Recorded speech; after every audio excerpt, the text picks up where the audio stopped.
Ja.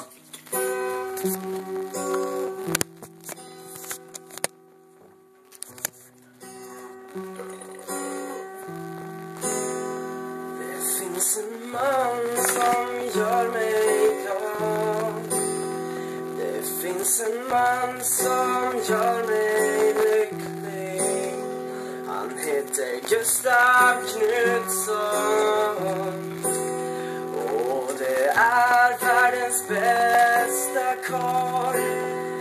Jag önskar att varje gång han fick sitt morgonstånd att jag var där, att jag fick ligga och hålla i en stång, att jag fick den i mig varje dag.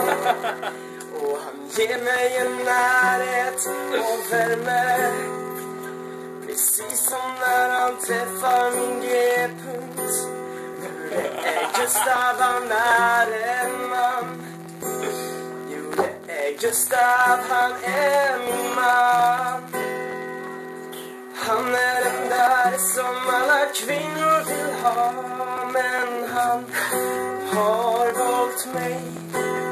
Och jag kan aldrig förklara hur lyckligt lottad jag känner att jag är.